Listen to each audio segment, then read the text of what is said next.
ওকে, so এটা আমাদের magnetic সার্কিটের উপরে হচ্ছে প্রথম লেকচার।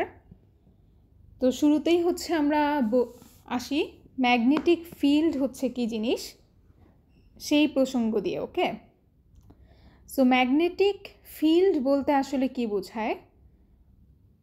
ম্যাগনেটিক ফিল্ড বলতে বোঝায় তুমি যদি কোনো একটা ম্যাগনেট প্লেস করো তাহলে তার আশেপাশে তোমার যেই রিজিয়ন জুড়ে তুমি ম্যাগনেটিক ফোর্সটাকে ফিল করবা সেই রিজিয়নটাকেই বলা হয় ম্যাগনেটিক ফিল্ড।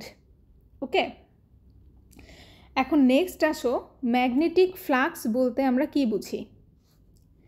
ম্যাগনেটিক ফ্লাক্স বলতে বুঝি এই যে কোনো একটা ম্যাগনেটের আশেপাশে আমরা হচ্ছে ম্যাগনেটিক ফোর্স ফিল করতেছি, যে রিজিয়নটাকে কিনা আমরা ডিফাইন করি ম্যাগনেটিক ফিল্ড হিসেবে, এই ম্যাগনেটিক ফিল্ডটাকে রিপ্রেজেন্ট করা যায় ম্যাগনেটিক ফ্লাক্স দিয়ে।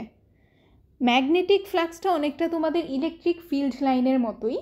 সো আমরা হচ্ছে এরকম লাইন দিয়ে হচ্ছে রিপ্রেজেন্ট করি জিনিসটাকে, অনেকটা ইলেকট্রিক ফ্লাক্স লাইনের মতো চিন্তা করতে পারো।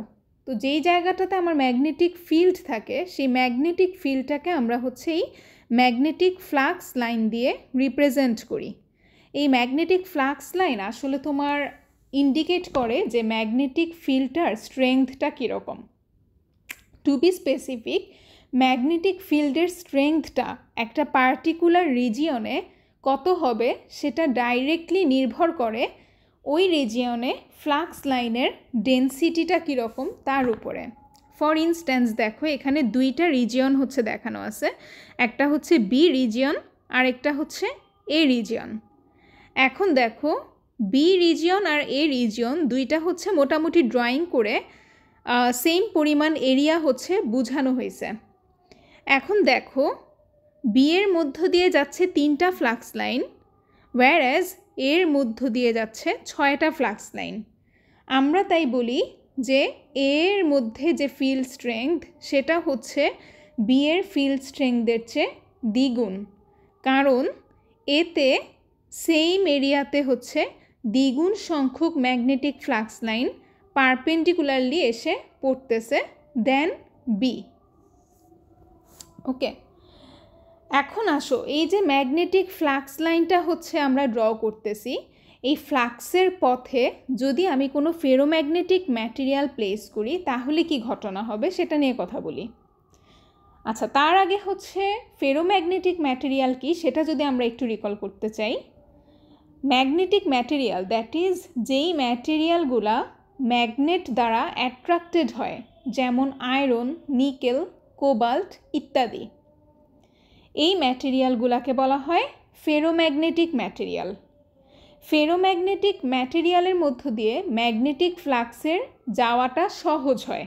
ঠিক আছে, কোনো একটা ফেরোম্যাগনেটিক ম্যাটেরিয়ালের মধ্য দিয়ে ম্যাগনেটিক ফ্লাক্স যত সহজে যেতে পারে, নন ম্যাগনেটিক ম্যাটেরিয়ালের মধ্য দিয়ে ম্যাগনেটিক ফ্লাক্স হচ্ছে যেতে পারে না।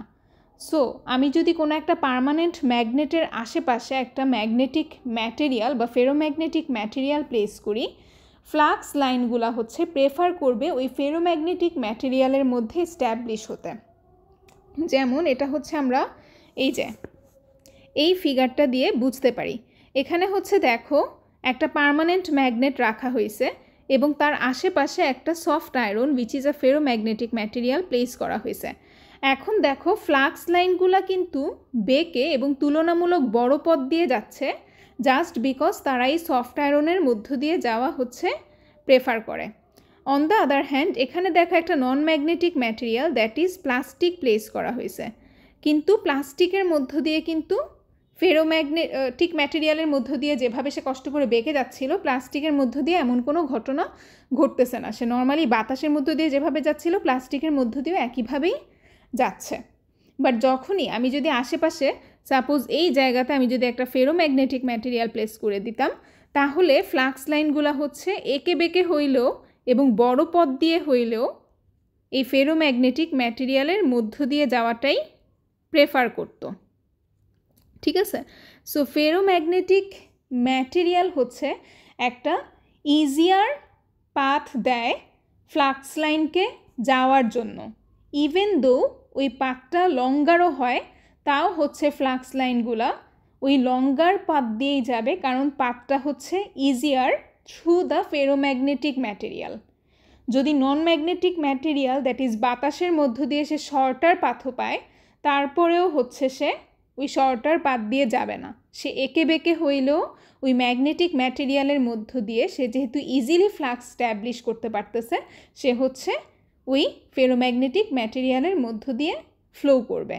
কাজেই ফ্লাক্স লাইনের পথে তুমি যদি একটা ফেরোম্যাগনেটিক ম্যাটেরিয়াল বসায় দাও, ফ্লাক্স লাইনের মধ্যে একটা ইফেক্ট তুমি লক্ষ্য করবা। ফ্লাক্স লাইনগুলো বা ফিল্ড যেটা, সেটা হচ্ছে দেখবা স্ট্যাবলিশ হয়েছে ফেরোম্যাগনেটিক ম্যাটেরিয়ালের মধ্য দিয়ে। বাট তুমি যদি নর্মালি একটা নন ম্যাগনেটিক ম্যাটেরিয়াল হচ্ছে দাও, সেই ক্ষেত্রে তুমি আর কোনো ইফেক্ট লক্ষ্য করবা না। সে বাতাসের মধ্য দিয়ে যেভাবে যাচ্ছিল এখনও হচ্ছে সে সেভাবেই যাবে।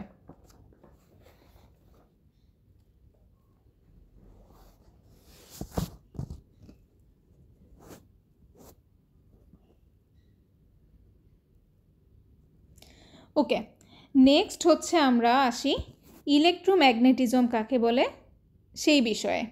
ইলেকট্রোম্যাগনেটিজম মূলত হচ্ছে ইলেকট্রিসিটি যদি ফ্লো করে সে নিজেও একটা ম্যাগনেটিক ফিল্ড ক্রিয়েট করে। এই ইফেক্টটাকেই হচ্ছে আমরা বলি ইলেকট্রোম্যাগনেটিজম। ওকে, সো দেখো এই যে ফিগারটা, এই ফিগারটাই হচ্ছে কি দেখাচ্ছে, একটা কন্ডাক্টরের মধ্য দিয়ে কারেন্ট আই ফ্লো করতেছে হচ্ছে এই ডিরেকশানে, এবং এই কারেন্ট আই ফ্লো করার জন্য একটা ম্যাগনেটিক ফিল্ড হচ্ছে ক্রিয়েট হয়েছে, যার ফিল্ড লাইনগুলো হচ্ছে এই যে ব্লু সার্কেল দিয়ে ডিনোট করা আছে এই ফিগারে। সো দেখো এই যে কারেন্ট আই, সে হচ্ছে একটা ম্যাগনেটিক ফিল্ড ক্রিয়েট করতেছে যেটা কিনা কনসেন্ট্রিক অ্যাবাউট দ্য কন্ডাক্টর, ঠিক আছে? এবং এই ম্যাগনেটিক ফিল্ডের যে স্ট্রেংথটা সেটা হচ্ছে ডাইরেক্টলি প্রপোর্শনাল হচ্ছে এই কারেন্ট আইয়ের। আই আমি যত বাড়ায় দিব ফিল্ডের স্ট্রেংথও হচ্ছে তত বেড়ে যাবে, আই যদি কমায় দিই এই ম্যাগনেটিক ফিল্ডের স্ট্রেংথও হচ্ছে তত কমে যাবে। অ্যান্ড ম্যাগনেটিক ফিল্ড যে ক্রিয়েট করতেছে কারেন্ট আইটা, এই আইয়ের ডিরেকশান আর ম্যাগনেটিক ফিল্ডের ডিরেকশানের মধ্যে একটা রাইট হ্যান্ড রুল এক্সিস্ট করে। তোমাদের এইচএসসি লেভেলেই হয়তো রাইট হ্যান্ড রুলটা পড়ার কথা, তাও হচ্ছে একটু রিকল করাই। দেখো আচ্ছা, এখানে হচ্ছে ড্রই করা আছে রাইট হ্যান্ড রুলটা। দ্যাট ইজ তুমি যদি হচ্ছে তোমার রাইট হ্যান্ডটা এইভাবে হচ্ছে তুমি থাম্ব ছাড়া বাকি আঙ্গুলগুলো যদি কন্ডাক্টরের দিকে প্লেস করো, অ্যান্ড থাম্ব যেটা তাকে যদি হচ্ছে তুমি কারেন্টের ডিরেকশানে প্লেস করো, তাহলে তোমার বাকি আঙ্গুলগুলা, বাকি যে ফিঙ্গারগুলা সে যেই ডিরেকশানে পয়েন্ট করে আছে, যেমন এই ক্ষেত্রে হচ্ছে ফিঙ্গারগুলা এই ডিরেকশানে পয়েন্ট করে আছে।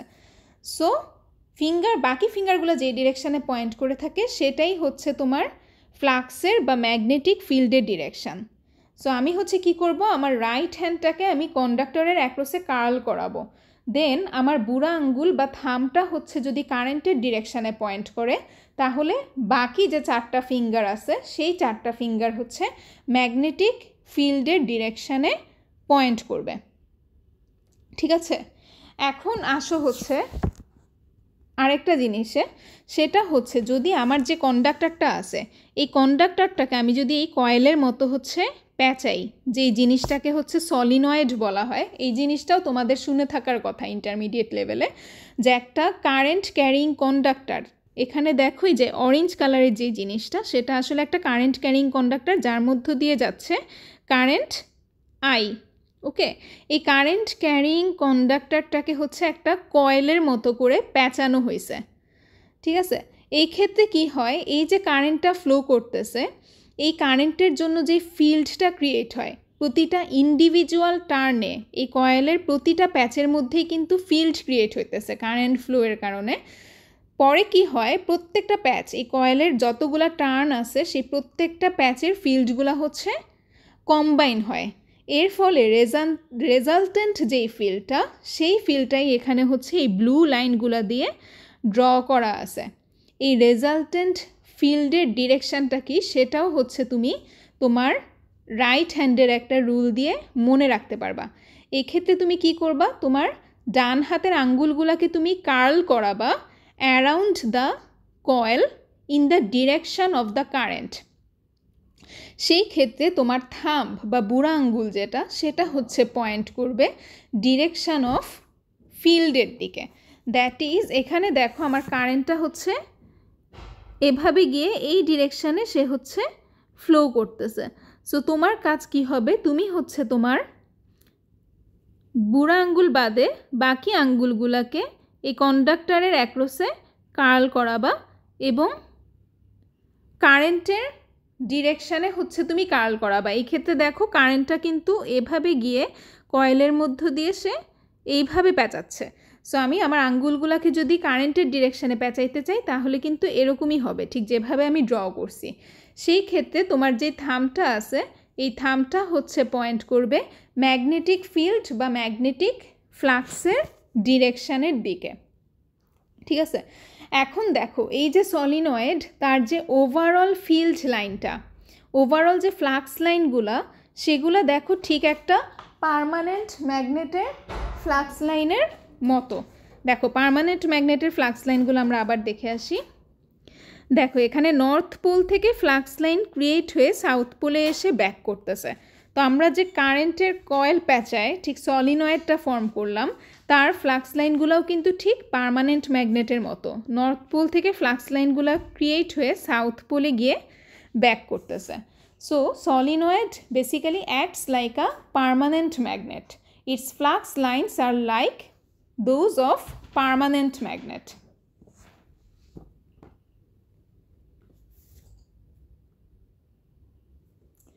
ওকে, এখন যদি তুমি তোমার যেই কয়েলগুলো আছে, ঠিক আছে, এখানে যে কয়েলটা সেটা কিন্তু এমনিই বাতাসের উপরই সাপোজ হচ্ছে পেঁচানো, বাট কোনো কারণে তুমি যদি কয়েলটাকে হচ্ছে একটা ফেরোম্যাগনেটিক কোরের মধ্য দিয়ে পেঁচাও, ঠিক এই ফিগারটার মতো, যেখানে এই ব্লু জিনিসটা, ব্লু স্ট্রাকচারটা একটা ফেরোম্যাগনেটিক কোর বা ফেরোম্যাগনেটিক একটা স্ট্রাকচার। এটা এই স্ট্রাকচারের উপরে আমি আমার কয়েলটাকে বা কারেন্ট ক্যারিং কন্ডাক্টরটাকে কয়েলের মতো করে পেঁচাইছি।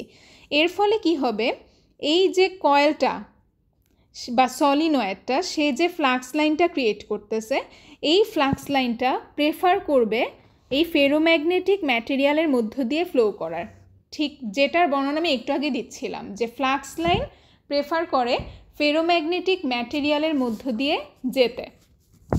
সো এই যে কারেন্ট ক্যারিং কন্ডাক্টরটা, ওর ফ্লাক্স লাইনটা ঠিক পার্মানেন্ট ম্যাগনেটের ফ্লাক্স লাইন যেরকম আশেপাশে ফেরোম্যাগনেটিক ম্যাটেরিয়াল পেলে তার মধ্য দিয়ে এস্ট্যাবলিশ হতে চায়, এই সলিনয়েডের ফ্লাক্স লাইনটাও একই কাজ করবে।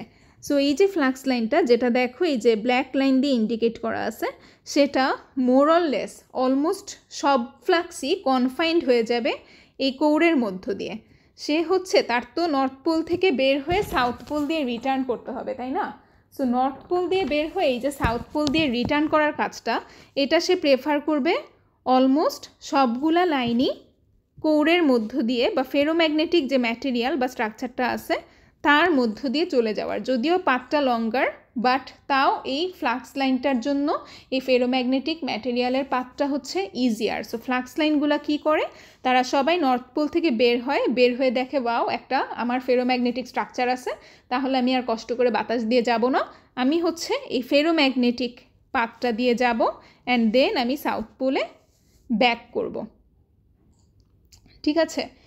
এরপরেও কিছু কিছু ফ্লাক্স লাইন আছে যেটা কিনা সারাউন্ডিং যে এয়ারটা আছে সেই বাতাসের মধ্য দিয়ে লিক হয়। এই যে দেখো এখানে ড্যাশড লাইন দিয়ে এটা দেখানো আছে।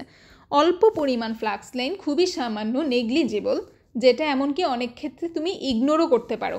অল্প পরিমাণ ফ্লাক্স লাইন দেখা যায় সে বাতাসের মধ্য দিয়ে যাচ্ছে।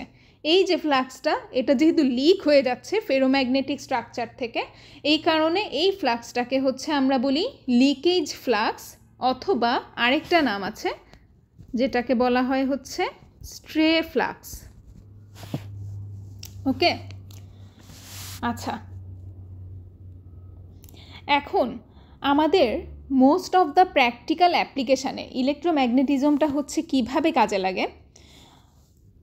ম্যাগনেটিজমের মোস্ট অফ দ্য প্র্যাকটিক্যাল অ্যাপ্লিকেশানে কি করা হয়, এরকম ম্যাগনেটিক স্ট্রাকচার ব্যবহার করে তোমার ফ্লাক্স লাইন যেটা আছে সেটাকে কনফাইন করা হয় এবং গাইড করা হয়। এই জিনিসটা করা হয় তোমার, যেমন ট্রান্সফর্মার তোমরা পড়ে আসছো, ট্রান্সফর্মারে কি করা হয় ইউজুয়ালি দেখো একটা লেগে, এই যে স্ট্রাকচারটা তার একটা লেগে হচ্ছে কয়েল পেঁচানো হয়, সেই কয়েলের মধ্য দিয়ে যদি কারেন্ট ফ্লো করে তাহলে হচ্ছে কি হয়, ঠিক এরকমভাবে হচ্ছে ফ্লাক্স স্ট্যাবলিশ হয়। তখন এই যে এই লেগটাতে তুমি যদি এখন কয়েল পেঁচাও, এই ফ্লাক্সের কারণে হচ্ছে আবার তুমি এই লেগের কয়েলটাতেও কারেন্ট পাওয়া হচ্ছে শুরু করবা। এটাই হচ্ছে বেসিক্যালি ট্রান্সফর্মারের যে প্রিন্সিপাল সেটা। তো ট্রান্সফর্মার হচ্ছে বেসিক্যালি ম্যাগনেটিক সার্কিট অথবা ম্যাগনেটিজমের একটা প্র্যাকটিক্যাল অ্যাপ্লিকেশান। এখানে কি করা হয়, ঠিক এরকম ম্যাগনেটিক স্ট্রাকচার হচ্ছে ব্যবহার করা হয়, অ্যান্ড এই ম্যাগনেটিক স্ট্রাকচার ব্যবহার করে হচ্ছে ম্যাগনেটিক ফিল্ডকে গাইড করা হয়। আমি কোন দিক দিয়ে চাই সেই দিক দিয়ে হচ্ছে আমার ম্যাগনেটিক ফিল্ডটাকে গাইড করানোর জন্য ম্যাগনেটিক স্ট্রাকচার ব্যবহার করা হয়। এই ধরনের স্ট্রাকচারকেই হচ্ছে আমরা বলে থাকি ম্যাগনেটিক সার্কিট।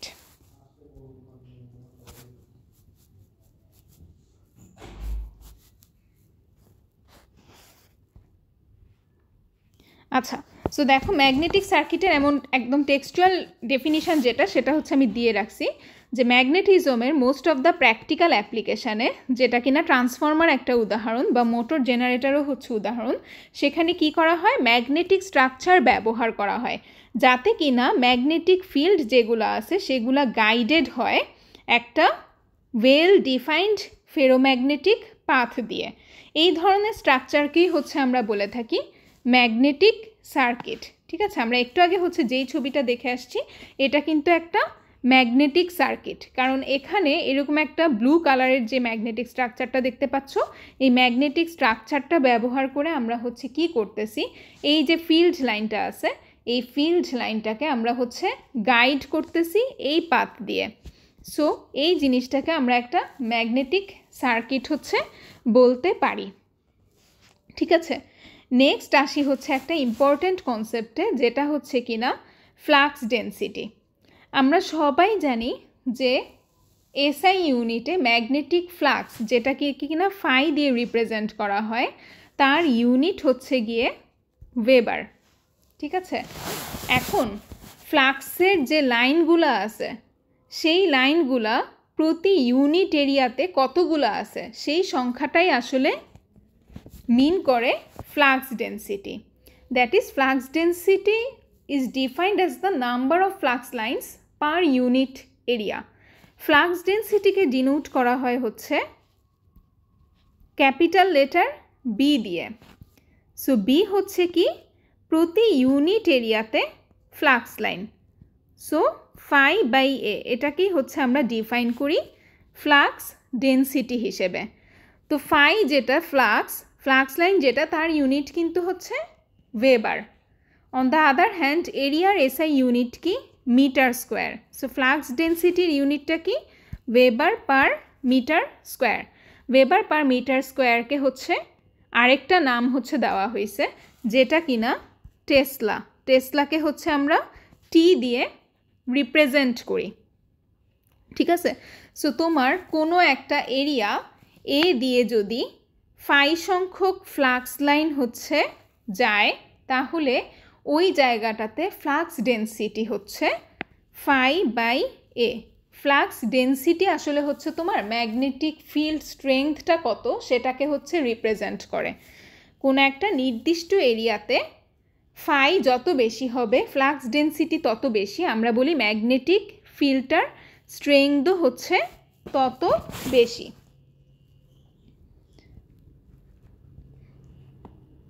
ওকে, নেক্সট হচ্ছে আরেকটা ইন্টারেস্টিং কনসেপ্টে আসি, যেটা কিনা হচ্ছে ফ্রিঞ্জিং। ঠিক আছে, সো কোনো যদি একটা ম্যাগনেটিক সার্কিট থাকে বা ম্যাগনেটিক স্ট্রাকচার থাকে যার মধ্য দিয়ে ফ্লাক্স লাইন যাচ্ছিল, ফ্লাক্স লাইন স্ট্যাবলিশ হয়েছিল, সাপোজ হচ্ছে এই যে এই ফিগারটায় এই ম্যাগনেটিক স্ট্রাকচারটা দিয়ে হচ্ছে ফ্লাক্স লাইন স্ট্যাবলিশ হয়েছিল, কিন্তু মাঝের জায়গাটুকুতে হচ্ছে কি হয়েছে, এখানে একটা এয়ার গ্যাপ আছে। এরকম এয়ার গ্যাপ থাকলে হচ্ছে কি হয়, সেই ক্ষেত্রে তোমার যে ফ্লাক্স লাইনগুলো আছে এগুলো একটু বাহিরের দিকে বেঁকে যায়। ঠিক এই যে ফিগারটায় দেখানো আছে ঠিক এরকম ফ্লাক্সগুলো এই যে বাহিরের দিকে হচ্ছে বেঁকে যাচ্ছে, এই ইফেক্টটাকেই বলা হয় ফ্রিঞ্জিং। এখন ফ্রিঞ্জিংয়ের ফলে হচ্ছে কি হয় দেখো, বাহিরের দিকে বেঁকে যাওয়াতে আগে তোমার যেই ফ্লাক্স লাইনগুলা এতটুকু এরিয়া দিয়ে হচ্ছে যাচ্ছিল, এখন কিন্তু বাহিরের দিকে বেঁকে যাওয়াতে ফ্লাক্স লাইনগুলা একটু বেশি পরিমাণ এরিয়া দিয়ে যাচ্ছে। দেখো এয়ার গ্যাপে সে বাহিরের দিকে বেঁকে যাওয়াতে সেম সংখ্যক ফ্লাক্স লাইন এখন বেশি পরিমাণ এরিয়া দিয়ে যাচ্ছে।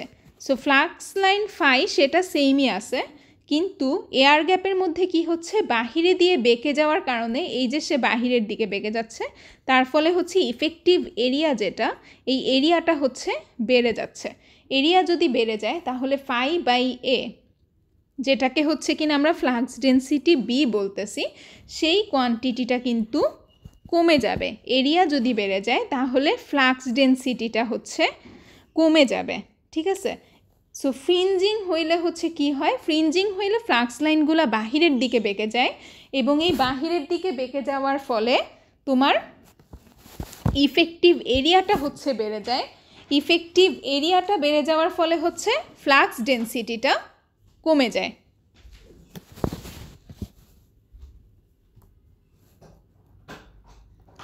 ওকে, এখানে দেখো একটা ইম্পর্টেন্ট তথ্য হচ্ছে বলা আছে, fringing is directly proportional to the length of the air gap. That means if the length increases, the fringing effect will also be more and vice versa. So তোমার এয়ার গ্যাপের লেংথটা যত বেশি হবে, ফ্রিঞ্জিং ইফেক্টটাও হচ্ছে তোমার তত বেশি হবে, ঠিক আছে। সেটা হচ্ছে কীরকম, টু বি স্পেসিফিক, তোমার যে ক্রস সেকশনাল এরিয়াটা আছে, এখানে হচ্ছে দেখো যে কথাটা আমি বলছিলাম সেটা হচ্ছে অলরেডি বোল্ড করেও এখানে লেখা আছে, যে তোমার এই বাহিরের দিকে বেঁকে যাওয়ার কারণে effective area of the air gap increases. প্রশ্নটা হচ্ছে ইফেক্টিভ এরিয়াটা কতটুকু বাড়ে, এটা হচ্ছে বাড়ে এটার যে ক্রস সেকশনাল ডাইমেনশনটা আছে, দ্যাট ইজ দৈর্ঘ্য ইনটু প্রস্থ। সেই ক্রস সেকশনাল ডাইমেনশন দুইটা হচ্ছে গ্যাপের যতটুকু সাইজ, দ্যাট ইজ গ্যাপের লেংথটা যতটুকু, সেই লেংথ অনুযায়ী বৃদ্ধি পাবে, বোথ দৈর্ঘ্য আর হচ্ছে প্রস্থ। তো আমরা যদি একটা ম্যাথ করি তাহলে হচ্ছে আমরা জিনিসটা আরও ভালোভাবে হচ্ছে বুঝতে পারবো। জাস্ট আরেকবার হচ্ছে জিনিসটা আমি বলি, যে ক্রস সেকশনাল ডাইমেনশন দুইটা, ক্রস সেকশনাল ডাইমেনশন মানে কি, এই দৈর্ঘ্যটা এবং ওই পাশে আছে কি প্রস্থ, যেটা হচ্ছে অ্যাকচুয়ালি ফিগারে হচ্ছে বোঝা যাচ্ছে না। সো এখানে একটা প্রস্থ আছে, দৈর্ঘ্য আর প্রস্থ দুইটাই হচ্ছে তোমার এই গ্যাপের যতটুকু উচ্চতা, সেই উচ্চতার সমপরিমাণ হচ্ছে বাড়বে। গ্যাপটা যদি হয় 1 মিলিমিটার পরিমাণ, গ্যাপটা যদি 1 মিলিমিটার পরিমাণ হয়, তাহলে এই ক্রস সেকশনাল এরিয়ার দৈর্ঘ্য 1 মিলিমিটার পরিমাণ বৃদ্ধি পাবে এবং প্রস্থ 1 মিলিমিটার পরিমাণ বৃদ্ধি পাবে। সো ক্রস সেকশনাল এরিয়া বলতে হচ্ছে আমরা কি বুঝি, দৈর্ঘ্য ইন্টু প্রস্থ। দৈর্ঘ্য এবং প্রস্থ দুইটাই যেহেতু 1 মিলিমিটার করে বৃদ্ধি পাইছে, তার জন্য কিন্তু ইফেক্টিভ এরিয়া যেটা, সেটা 1 মিলিমিটার স্কোয়ার পরিমাণ হচ্ছে বেড়ে যাবে, এবং ইফেক্টিভ এরিয়াটা বেড়ে যাওয়ার ফলে ফ্লাক্স ডেন্সিটিটা কমে যাবে।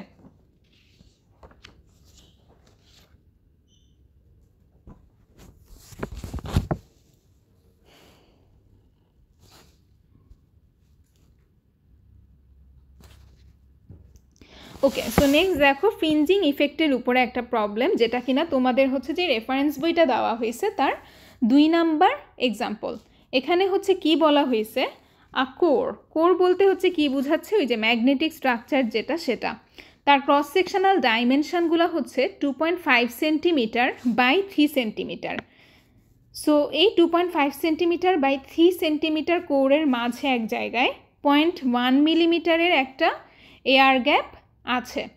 ফ্লাক্স ডেন্সিটি কত সেটা হচ্ছে বলা আছে, তোমাকে বের করতে হবে এই গ্যাপের মধ্যে ফ্লাক্স ডেন্সিটিটা কি কমে যাওয়ার কথা বের করতে হচ্ছে, বলছে যে গ্যাপের মধ্যে অ্যাপ্রক্সিমেট ফ্লাক্স ডেন্সিটিটা কি হবে। এখন দেখো পুরা সার্কিটটায়, পুরো ম্যাগনেটিক সার্কিটটায় ফ্লাক্স লাইন যেটা ফাই কিন্তু সেম, চেঞ্জ হচ্ছে কে, এরিয়া চেঞ্জ হওয়ার কারণে শুধু ফ্লাক্স ডেন্সিটি যে কোয়ান্টিটিটির কিনা আমরা রিপ্রেজেন্ট করি ফাই বাই এ দিয়ে, সে হচ্ছে চেঞ্জ হবে। সো ফার্স্টেই আসি, আমাকে হচ্ছে কোরের মধ্যে ফ্লাক্স ডেন্সিটিটা বলা আছে, এই যে আয়রনের মধ্যে ফ্লাক্স ডেন্সিটিটা হচ্ছে 0.86 টেসলা। সো বি হচ্ছে আমাকে দেওয়া আছে, সো ফাই হচ্ছে কত হবে এ ইন্টু বি। এরিয়া কত, এরিয়া হচ্ছে আয়রনের এরিয়াটা 2.5 সেন্টিমিটার বাই হচ্ছে 3 সেন্টিমিটার। সো আমি কি করব, এই এরিয়ার সাথে হচ্ছে ফ্লাক্স ডেন্সিটি বি যেটা, সেটা হচ্ছে গুণ দিব। সো দেখো তাই করছে, ফ্লাক্স ডেন্সিটি বি হচ্ছে 0.86 টেসলা এবং এরিয়াটা হচ্ছে কি 2.5 সেন্টিমিটার, যেটা কিনা মিটারে কনভার্ট করলে 2.5 ইন্টু 10⁻⁻2 মিটার। এবং এরিয়ার আরেকটা ডাইমেনশন কি 3 সেন্টিমিটার, যেটাকে মিটারে কনভার্ট করলে হবে 3 ইন্টু 10⁻⁻2 মিটার। সো এরিয়াটা হচ্ছে 2.5 into 10⁻⁻2 metre into 3 into 10⁻⁻2 metre. এরিয়ার সাথে গুণ হচ্ছে কে, এই যে ফ্লাক্স ডেন্সিটি 0.86 টেসলা আয়রনের মধ্যে। সো আয়রনের মধ্যে ফ্লাক্সটা হচ্ছে কত, এরিয়ার সাথে বি গুণ দিয়ে হচ্ছে আমরা পেয়ে গেলাম 0.645 মিলি ওয়েবার হচ্ছে এখানে পাওয়া গেল। এখন আমার পুরো ম্যাগনেটিক সার্কিটের মধ্যে ফ্লাক্স লাইনটা হচ্ছে সেম, কিন্তু এয়ার গ্যাপে কারেক্টেড এরিয়াটা হচ্ছে কত হবে, যেটা আমি বলছিলাম যে ক্রস সেকশনাল ডাইমেনশানের দৈর্ঘ্য এবং প্রস্থ দুইটাই গ্যাপ যতটুকু লম্বা সেই পরিমাণ হচ্ছে বৃদ্ধি পাবে। এখানে হচ্ছে দেখো আমার গ্যাপের সাইজটা, যে কথাটা হচ্ছে আমি এখানে অলরেডি লিখেও দিছি, এই প্রবলেমে আমার গ্যাপের সাইজটা হচ্ছে 0.1 মিলিমিটার করে, দ্যাট ইজ সেন্টিমিটারে কনভার্ট করলে 0.01 সেন্টিমিটার। সো ক্রস সেকশনাল ডাইমেনশানের দুইটাই হচ্ছে 0.01 সেন্টিমিটার করে ইনক্রিজ হবে, দ্যাট ইজ দৈর্ঘ্য যেটা কিনা প্রিভিয়াস ছিল 2.5 সেন্টিমিটার, সেটা 0.01 সেন্টিমিটার বেড়ে হবে 2.51 সেন্টিমিটার, এবং প্রস্থ যেটা কিনা ছিল 3 সেন্টিমিটার, সেটাও 0.01 সেন্টিমিটার বেড়ে হবে 3.01 সেন্টিমিটার। সো এখন এরিয়াটা হচ্ছে কি দাঁড়াবে, 2.51 সেন্টিমিটারের সাথে গুণন হবে 3.01 সেন্টিমিটার। সো এখানেও হচ্ছে দেখো সেই কাজটাই করছে। আমার গ্যাপের যে এরিয়াটা সেটা হচ্ছে দৈর্ঘ্য বেড়ে গেছে এয়ার গ্যাপ পরিমাণ 0.1 মিলিমিটার করে, সো দৈর্ঘ্যটা এখন হয়ে গেছে 2.5-এর জায়গায় 2.51 সেন্টিমিটার, এবং প্রস্থটা ছিল 3 সেন্টিমিটার, সেটাও আমার এয়ার গ্যাপটা আছে 0.1 মিলিমিটার। সো 0.1 মিলিমিটার পরিমাণ প্রস্থটা হচ্ছে বেড়ে গেছে, সো প্রস্থটা এখন 3 সেন্টিমিটারের জায়গায় হয়ে গেছে 3.01 সেন্টিমিটার। সো ওভারঅলে আমার এরিয়াটা চলে আসছে হচ্ছে এই জিনিসটা 7.55 ইন্টু 10⁻⁻4 মিটার স্কোয়ার। সো গ্যাপের মধ্য দিয়ে আমি এখন এরিয়াটা জানি এবং ফ্লাক্স আমার টোটাল সার্কিটটাতে হচ্ছে same, which is 0.645 milliweber. So flux জানি, এরিয়াও জানি, এখন আমি কি ফ্লাক্স ডেন্সিটিটা বের করতে পারবো ফ্লাক্সটাকে এরিয়া দিয়ে ভাগ দিয়ে, এবং আমি ভাগ দিয়ে হচ্ছে কি পেলাম 0.854 টেসলা পেলাম, যেখানে কিনা আমার আয়রনের মধ্যে ফ্লাক্সটা ছিল 0.86 টেসলা।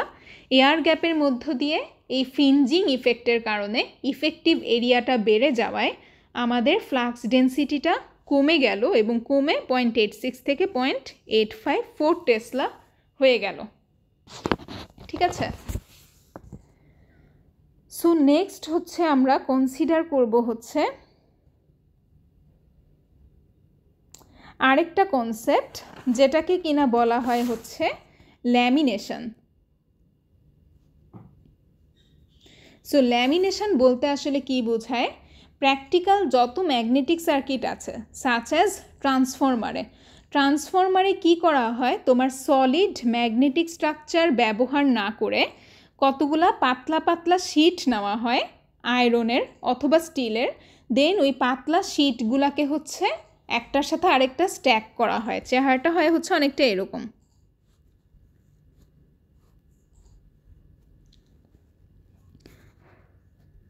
সো এখানে হচ্ছে দেখো আমি হচ্ছে একটা সলিড স্ট্রাকচার ড্র করছি, বাট প্র্যাকটিক্যাল অ্যাপ্লিকেশানে সাপোজ ট্রান্সফরমারে এরকম সলিড স্ট্রাকচারকে কোর হিসেবে ব্যবহার করা হয় না, র্যাদার পাতলা পাতলা শিট হচ্ছে একটার সাথে আরেকটা স্ট্যাক করে, এরকম একটা শিট নেয়, তার সাথে হচ্ছে স্ট্যাক করে এরকম আরেকটা পাতলা শিট।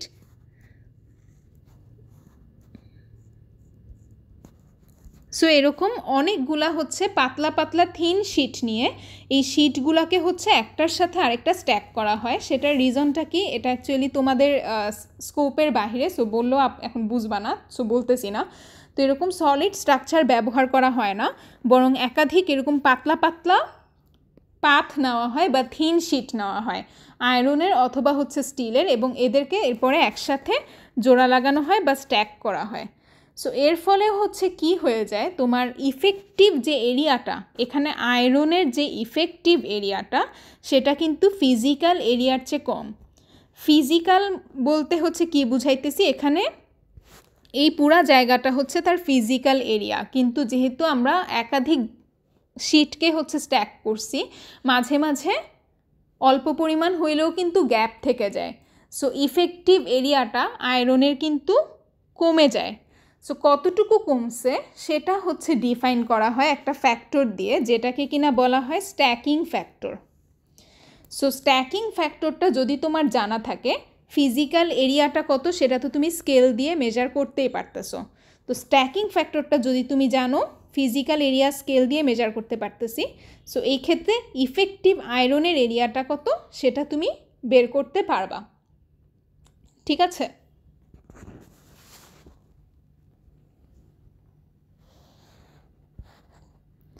ওকে, সো ম্যাগনেটিক সার্কিট কাকে বলে সেটা হচ্ছে আমরা জানলাম। সো ম্যাগনেটিক সার্কিটেরও কিন্তু ঠিক ইলেকট্রিক্যাল সার্কিটের মতো series are parallel magnetic circuit division আছে। ঠিক আছে? সো সিরিজ ম্যাগনেটিক সার্কিটটা হচ্ছে কি, যেমন এই যে এই ফিগারটায় যেটা ড্র করা হয়েছে, এটা একটা সিরিজ ম্যাগনেটিক সার্কিট। এই সার্কিটে দেখো তোমার অনেক রকমের হচ্ছে কোর একটার সাথে একটা লাগানো হয়েছে। ফার্স্টে একটা ক্যাস্ট আয়রনের ব্লক দেওয়া হয়েছে, তারপরে একটা ল্যামিনেটেড স্টিলের ব্লক দেওয়া হয়েছে, এবং এখানে একটা এয়ার গ্যাপও আছে। কিন্তু এদেরকে একটার সাথে একটা এমনভাবে জোড়া লাগানো যে পুরা সার্কিটের ফ্লাক্সটা কিন্তু সেম। কিন্তু ফ্লাক্স ডেন্সিটি বি যেটা, এখানে একটা কথা আছে যেটা আমি হচ্ছে লিখে রাখছি এখানে, ফ্লাক্স ডেন্সিটি বি যেটা, সেটা কিন্তু ভ্যারি করতে পারে ইফেক্টিভ এরিয়ার উপর ডিপেন্ড করে। যেমন এয়ার গ্যাপে গিয়ে তোমার ফ্রিঞ্জিংয়ের কারণে ইফেক্টিভ এরিয়াটা বেড়ে যায়, আবার এই ল্যামিনেটেড স্টিল যেটা, ল্যামিনেশনের কারণে এখানে আবার ইফেক্টিভ এরিয়াটা কমে যায়, যেটা কিনা স্ট্যাকিং ফ্যাক্টর দিয়ে আমরা জানতে পারি যে কতটুকু কমছে।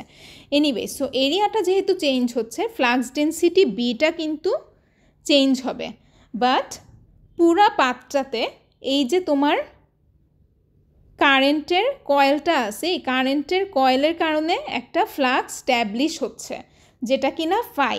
এই ফ্লাক্সটা কিন্তু পুরা সার্কিটের প্রত্যেকটা সেকশানে, ক্যাস্ট আয়রনে, ল্যামিনেটেড শিট স্টিলে বা এয়ার গ্যাপে সেম। এরকম সার্কিটকে হচ্ছে আমরা বলে থাকি সিরিজ ম্যাগনেটিক সার্কিট। ওকে, ঠিক একইভাবে হচ্ছে প্যারালাল ম্যাগনেটিক সার্কিটও আছে, ঠিক কারশফস কারেন্ট লয়ের মতো একটা ল এই প্যারালাল সার্কিটেও হচ্ছে অ্যাপ্লিকেবল হয়। দ্যাট ইজ কোনো একটা জাংশানে যেই ফ্লাক্সগুলো হচ্ছে এন্টার করে, তার সামেশানটা হয় হচ্ছে ওই জাংশান থেকে যে ফ্লাক্সটা লিভ করতেছে তার সমান। যেমন এখানে এই জাংশানটাতে ফ্লাক্স φ1 এন্টার করতেছে, সো লেফট হ্যান্ড সাইডে আমি যদি φ1 লিখি, দেন দেখো এই জাংশান থেকে লিভ করে যাচ্ছে কি φ2 আর φ3। সো φ2 আর φ3 সামেশানটা হবে এন্টারিং ফ্লাক্স φ1 এর সমান। এই ধরনের ম্যাগনেটিক সার্কিটকে হচ্ছে আমরা বলি parallel magnetic circuit. Well, so next এখন যে টপিকটা হচ্ছে আমরা দেখব, ম্যাগনেটিক সার্কিট আর ইলেকট্রিক সার্কিটের মধ্যে কিন্তু মিল আছে বা অ্যানালজি আছে।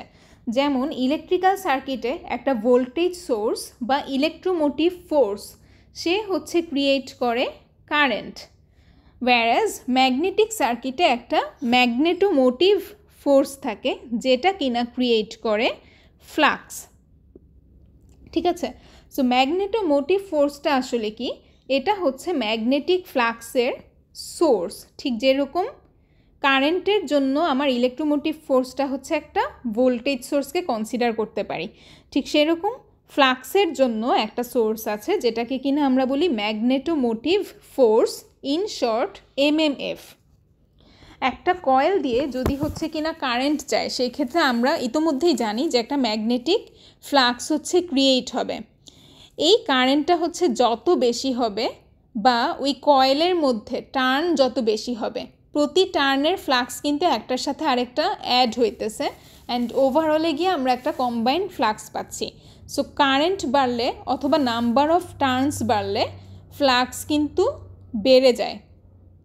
এই ক্ষেত্রে হচ্ছে আমরা বলি এই যে কয়েলটার তার ফ্লাক্স প্রডিউসিং অ্যাবিলিটি হচ্ছে বেড়ে যাচ্ছে। এই যে ফ্লাক্স প্রডিউসিং অ্যাবিলিটি, এই কয়েলটার যে ফ্লাক্স প্রডিউসিং অ্যাবিলিটি, সেটাকেই হচ্ছে বলা হয় ম্যাগনেটোমোটিভ ফোর্স।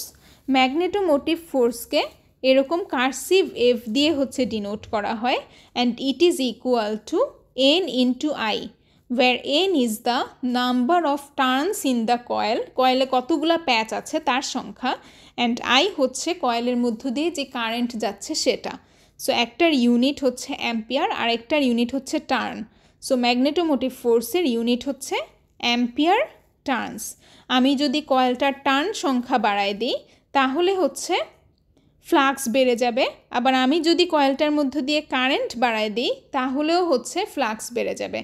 সো টার্ন বাড়াই কি কারেন্ট বাড়াই, দুই ক্ষেত্রেই আমি বলি যে আমার কয়েলটার ফ্লাক্স প্রডিউসিং অ্যাবিলিটি বেড়ে যাচ্ছে, যেটাকেই কিনা আমি ডিফাইন করতেছি ম্যাগনেটোমোটিভ ফোর্স হিসেবে। সো ম্যাগনেটোমোটিভ ফোর্সের ম্যাথমেটিক্যাল এক্সপ্রেশন যেটা, সেটা হয় কি টার্ন আর কারেন্টের গুণফল।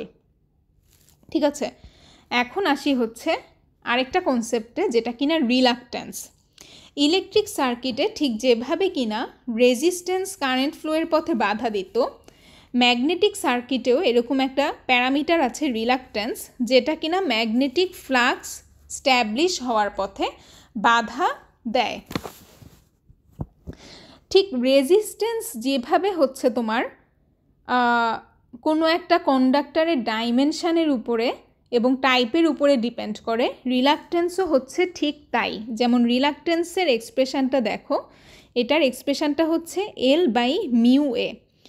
এটার ইলেকট্রিক্যাল কাউন্টার পার্ট হচ্ছে রেজিস্ট্যান্স, যেটার ম্যাথমেটিক্যাল এক্সপ্রেশনটা হচ্ছে ρL/A। সো দেখো রেজিস্ট্যান্সের এক্সপ্রেশনের সাথে কিন্তু রিলাক্ট্যান্সের এক্সপ্রেশনের মিল আছে। দুইটাই হচ্ছে লেংথ যত বাড়ে তত হচ্ছে বেড়ে যায়, আবার এরিয়া যত বাড়ে তত হচ্ছে কমে যায়। রেজিস্ট্যান্সের ক্ষেত্রে সে হচ্ছে ইলেকট্রিক্যাল প্রপার্টি বা রেজিস্টিভিটির উপর ডিপেন্ড করত, কিন্তু রিলাক্ট্যান্সের ক্ষেত্রে রিলাক্ট্যান্সটা ডিপেন্ড করে একটা ম্যাগনেটিক প্রপার্টির উপরে, যেটাকে কিনা আমরা বলি হচ্ছে পারমিয়াবিলিটি। পারমিয়াবিলিটি আসলে হচ্ছে কি, এটা আসলে হচ্ছে তোমাকে ডিফাইন করে যে ওই ম্যাটেরিয়ালটার মধ্য দিয়ে কত সহজে ফ্লাক্স স্ট্যাবলিশ করা হচ্ছে সম্ভব। পারমিয়াবিলিটির মান হচ্ছে যত বেশি হয় তত ইজিলি হচ্ছে ফ্লাক্স স্ট্যাবলিশ করা যায়।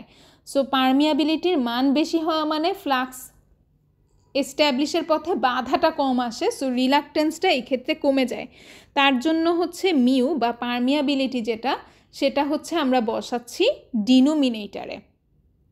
So mu is basically a magnetic property of the material which is called permeability, and permeability is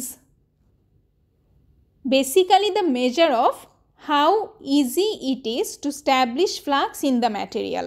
ferromagnetic ম্যাটেরিয়ালে আমরা অলরেডি হচ্ছে দেখে আসছি যে ফ্লাক্স সহজে স্ট্যাবলিশ হইতে পারে, দ্যাট ইজ ফ্লাক্স এত সহজে স্ট্যাবলিশ হইতে পারে যে লঙ্গার পাথ লাগলেও সে চেষ্টা করে ফেরোম্যাগনেটিক ম্যাটেরিয়ালের মধ্য দিয়েই যাওয়ার জন্য। সো ফেরোম্যাগনেটিক ম্যাটেরিয়ালে যেহেতু হচ্ছে ইজিলি ফ্লাক্স স্ট্যাবলিশ হইতে পারে, সেজন্য ফেরোম্যাগনেটিক ম্যাটেরিয়ালের পারমিয়াবিলিটিটা হচ্ছে হাই, এবং পারমিয়াবিলিটি হাই হওয়া মানে কি রিলাক্ট্যান্সটা হচ্ছে low. On the other hand non magnetic ম্যাটেরিয়ালে সহজে ফ্লাক্স স্ট্যাবলিশ হতে হচ্ছে পারে না, এই জন্য হচ্ছে আমরা বলি যে নন ম্যাগনেটিক ম্যাটেরিয়ালের পারমিয়াবিলিটিটা লো। সো রিলাক্টেন্স যেটা সেটা হচ্ছে হয়ে যায় হাই।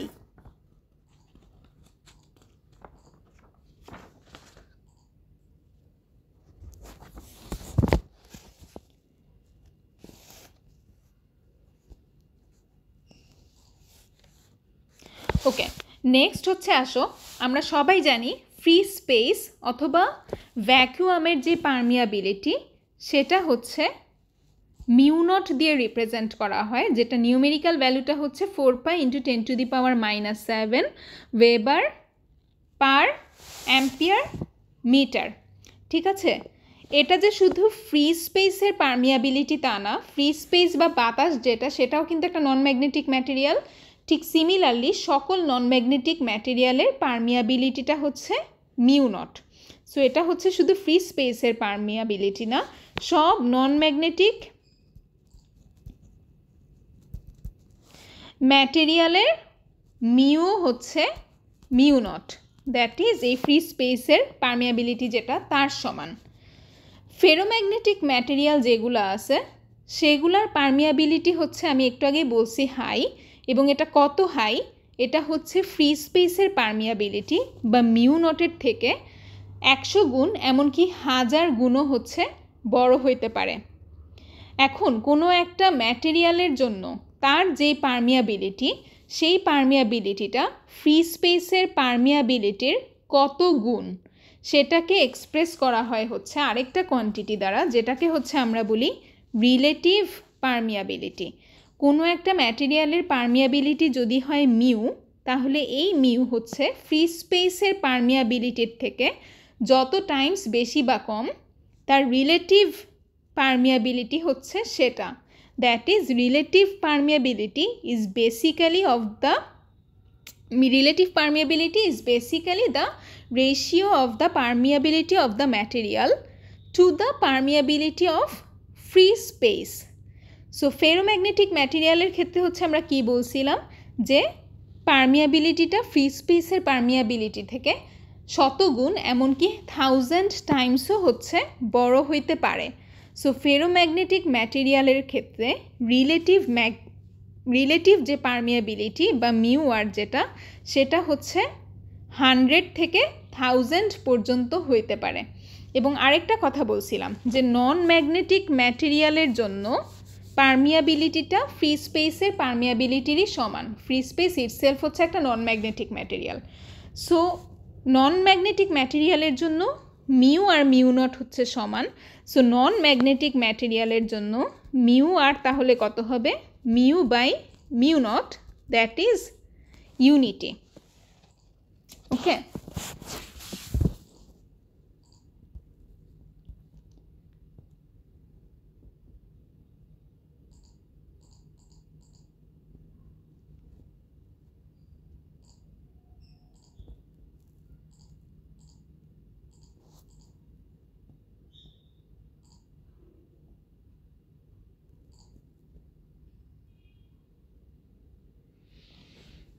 ওকে। সো নেক্সট হচ্ছে আমরা যে টপিকটা পড়ব সেটা হচ্ছে কি ohm's law for magnetic circuit. তো ওহমস লতে ঠিক যেরকমভাবে হচ্ছে আমরা জানি যে কারেন্ট আই হচ্ছে ভোল্টেজ বাই রেজিস্ট্যান্স, ম্যাগনেটিক সার্কিটের ক্ষেত্রেও ফ্লাক্স এমএমএফ আর রিলাক্টেন্সের রিলেশনটা একই রকম, that is flux is equal to MMF by reluctance. ঠিক আছে, সো এটাকে ঠিক সিম্বলিক্যালি তোমার এরকম ইলেকট্রিক্যাল সার্কিটের মতো ড্র করা যেতে পারে, যেখানে ম্যাগনেটোমোটিভ ফোর্স যেটা সেটাকে আমরা ড্র করতেছি একটা ভোল্টেজ সোর্সের মতো করে, রিলাক্টেন্স যেটা সেটাকে হচ্ছে আমরা ড্র করতেছি রেজিস্ট্যান্সের মতো করে। তাহলে হচ্ছে ঠিক কারেন্ট যেভাবে ফ্লো করতো ম্যাগনেটিক ফ্লাক্সও হচ্ছে একই ডিরেকশানে হচ্ছে স্ট্যাবলিশ হবে। এখানে একটা খুবই ইম্পর্ট্যান্ট কথা যেটা হচ্ছে আমি এখানে লিখে রাখছি অলরেডি, সে কথাটা হচ্ছে কি ইলেকট্রিক আর ম্যাগনেটিক সার্কিটের মধ্যে খুবই সিমিলারিটি আছে, ভালো কথা, কিন্তু একটা জিনিস হচ্ছে বুঝো, কারেন্ট কিন্তু ফ্লো অফ চার্জ ফ্লো করলেই কারেন্ট হচ্ছে ফ্লো করে, কিন্তু ফ্লাক্স কিন্তু কোনো কিছুর ফ্লো না। ফ্লাক্স কিন্তু তোমার ম্যাগনেটিক ম্যাটেরিয়াল বা পার্মানেন্ট ম্যাগনেট তুমি যদি হচ্ছে প্লেস করো তাহলে তার আশেপাশে হচ্ছে যে ফিল্ডটা স্ট্যাবলিশ হয় সেই ফিল্ডটাকে হচ্ছে আমরা রিপ্রেজেন্ট করি ফ্লাক্স দিয়ে। কাজেই ফ্লাক্সটা স্ট্যাবলিশ হয় হচ্ছে ভিতরে যে অ্যাটমিক স্ট্রাকচারটা আছে তার পরিবর্তনের কারণে। এখানে কিন্তু কোনো কিছু একটা থেকে আরেকটা পয়েন্টে ফ্লো করতেছে না। আমাদের ম্যাগনেটিক ফিল্ডসটা কি, যেই এরিয়াতে আমরা ফোর্সটা হচ্ছে ফিল করি এবং ফোর্সটা হচ্ছে নর্থ পোল থেকে সাউথ পোলের দিকে হচ্ছে, ঠিক যেভাবে আমরা পার্মানেন্ট ম্যাগনেটের জন্য ফিল্ড লাইন ড্র করছিলাম বা ফ্লাক্স লাইন ড্র করছিলাম, সেই পাথ বরাবর হচ্ছে ফোর্সটা হচ্ছে ফিল করি। তো এটাকে আমরা বলি ম্যাগনেটিক ফিল্ড স্ট্যাবলিশ হওয়া। আর ম্যাগনেটিক ফিল্ডটাকে হচ্ছে গ্রাফিক্যালি আমরা রিপ্রেজেন্ট করি এই ফ্লাক্স লাইন দিয়ে। সো তুমি যদি কোনো একটা পার্মানেন্ট ম্যাগনেট হচ্ছে রেখে দাও তাহলে তার আশেপাশে ওই পার্মানেন্ট ম্যাগনেটের কারণে এক ফ্লাক্স লাইন হচ্ছে স্ট্যাবলিশ হবে। এখানে কিন্তু কোনো কারেন্ট ফ্লোয়ের কারণে যেরকম চার্জ ফ্লো দরকার এরকম কোনো কোয়ান্টিটির ফ্লো হচ্ছে হয় না। সো এই জিনিসটা বুঝো। আমি কিন্তু বারবারই বলতেছি কারেন্ট ফ্লো করা, কিন্তু আমি একবারও কিন্তু এই কথাটা বলি নাই যে ফ্লাক্স ফ্লো করতেছে। ফ্লাক্স ফ্লো করে না, ফ্লাক্স হচ্ছে আমরা বলি স্ট্যাবলিশ হয়। ওকে, সো এখন আমাদের ইলেকট্রিক্যাল সার্কিটে হচ্ছে আমরা ঠিক যেভাবে সলভ করতাম, ভোল্টেজ জানি, কারেন্ট জানি, রেজিস্ট্যান্স বাইর করো, অথবা রেজিস্ট্যান্স জানি, ভোল্টেজ জানি, কারেন্ট বাইর করো, এটসেট্রা এটসেট্রা, ম্যাগনেটিক সার্কিটেও আমরা হচ্ছে একই রকম প্রবলেম হচ্ছে সলভ করব। দ্যাট ইজ, সাপোজ ফাই দেওয়া আছে এবং ফাইয়ের জন্য হচ্ছে ম্যাগনেটোমোটিভ ফোর্সটা কত বা কোরেসপন্ডিং কারেন্ট আইটা কত সেটা হচ্ছে বের করা, অথবা ভাইস ভার্সা। কিন্তু ম্যাগনেটিক সার্কিটে হচ্ছে এভাবে ডাইরেক্ট যে ওহমস ল, যেমন ইলেকট্রিক্যাল সার্কিটে আমরা যেভাবে V = IR ডাইরেক্ট ব্যবহার করি, ম্যাগনেটিক সার্কিটের ক্ষেত্রে ম্যাগনেটোমোটিভ ফোর্স ∅ × রিলাক্টেন্স, এই ফর্মুলাটা হচ্ছে ডাইরেক্টলি ইউজ করা যাবে না। কারণ কি, ইলেকট্রিক্যাল সার্কিটে হচ্ছে রেজিস্ট্যান্স যে কোয়ান্টিটিটা আছে সেটা কিন্তু মোরাললেস কনস্ট্যান্ট থাকে। ভোল্টেজ ভ্যালু যাই হোক না কেন রেজিস্ট্যান্স কিন্তু চেঞ্জ হয় না।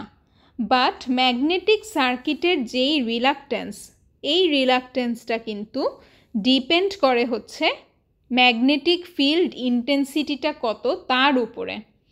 সো রিলাক্টেন্সটা কিন্তু এই ক্ষেত্রে চেঞ্জ হয়ে যাচ্ছে। ম্যাগনেটিক ফিল্ড ইন্টেন্সিটি যখন চেঞ্জ হচ্ছে, রিলাক্টেন্সটাও হচ্ছে চেঞ্জ হয়ে যাচ্ছে। আমরা যদি কোনো একটা নির্দিষ্ট ম্যাগনেটিক ফিল্ড ইন্টেন্সিটির জন্য রিলাক্টেন্সটা কত এটা যদি জানতাম তাহলে হচ্ছে আমরা এই ফর্মুলাটা দিয়ে প্রবলেম সলভ করতে পারতাম, ফ্লাক্স বের করার প্রবলেম। বাট এখন আমাদের পক্ষে কিন্তু প্রিসাইজলি আগে থেকেই জানা সম্ভব না যে কোনো একটা পার্টিকুলার ম্যাগনেটিক ফিল্ড ইন্টেন্সিটিতে গিয়ে রিলাক্টেন্সটা কত হবে। সো রিলাক্টেন্স যদি না জানি তাহলে এভাবে ওহমস ল ব্যবহার করে কিন্তু আমরা ফ্লাক্স ফাই বের করতে পারবো না, অথবা হচ্ছে কারেন্ট আই বের করতে পারবো না, যে আইটা কিনা একটা গিভেন এমএমএফ দিচ্ছে। সো যেভাবে আমরা ইলেকট্রিক্যাল সার্কিটে V = IR বা ওহমস লটা ব্যবহার করতে পারতাম কারণ রেজিস্ট্যান্সটা হচ্ছে আমরা জানি, সেভাবে আমরা ম্যাগনেটিক সার্কিটের প্রবলেম সলভ করতে পারবো না কারণ রিলাক্টেন্সটা আমরা জানি না। যখনই ম্যাগনেটিক ফিল্ড ইন্টেন্সিটি চেঞ্জ হয়ে যাচ্ছে এটার সাথে সাথে হচ্ছে যেই ম্যাগনেটিক ম্যাটেরিয়ালটা আছে সে যে বাধাটা দিচ্ছিল বা রিলাক্টেন্সটা দিচ্ছিল সেটাও হচ্ছে চেঞ্জ হয়ে যাচ্ছে। তো কীভাবে প্রিসাইজলি হচ্ছে ম্যাথ করব সেইটা জানার জন্য আমাদের আরও কয়েকটা কোয়ান্টিটি জানা লাগবে।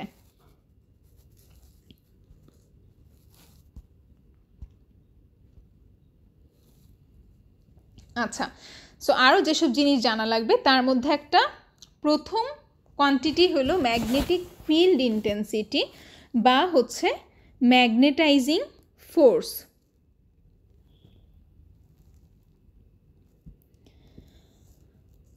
ওকে, সো আমরা ম্যাগনেটোমোটিভ ফোর্স কাকে বলে সেটা হচ্ছে জেনে গেছি। এটা হচ্ছে কোনো একটা কয়েলের ফ্লাক্স প্রডিউসিং অ্যাবিলিটি। এখন প্রতি ইউনিট লেংথে ম্যাগনেটোমোটিভ ফোর্সটা হচ্ছে কত সেই মেজারমেন্টটাই হচ্ছে ম্যাগনেটিক ফিল্ড ইন্টেন্সিটি বা ম্যাগনেটাইজিং ফোর্স।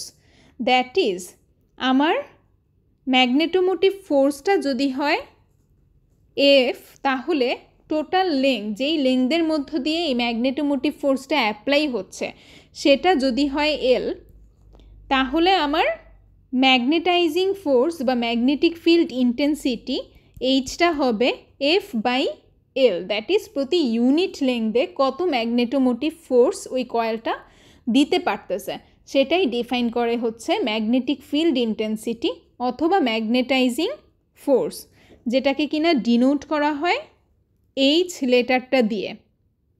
ঠিক আছে, এখন আবার এফ, যেটা এফ কিন্তু আবার কি কয়েলটার টার্ন নাম্বার ইনটু কারেন্ট, এই প্রোডাক্টটার সমান। সো ম্যাগনেটাইজিং ফোর্স বা ম্যাগনেটিক ফিল্ড ইন্টেন্সিটি এইচকে হচ্ছে আমরা লিখতে পারি N into I divided by L. So ইউনিটটা হচ্ছে কি দাঁড়াচ্ছে, এন হচ্ছে টার্ন, আই হচ্ছে অ্যাম্পিয়ার, আর নিচে এল হচ্ছে মিটার। সো এটার ইউনিটটা হচ্ছে অ্যাম্পিয়ার টার্ন পার মিটার। এখন ম্যাগনেটিক ফোর্স জিনিসটা বলতে হচ্ছে কি বুঝাইতেছে, ম্যাগনেটাইজিং ফোর্স বা ম্যাগনেটিক ফিল্ড ইন্টেন্সিটি, সেটা হচ্ছে ভিজুয়ালাইজ করার জন্য এই ফিগারটা হচ্ছে দেখো।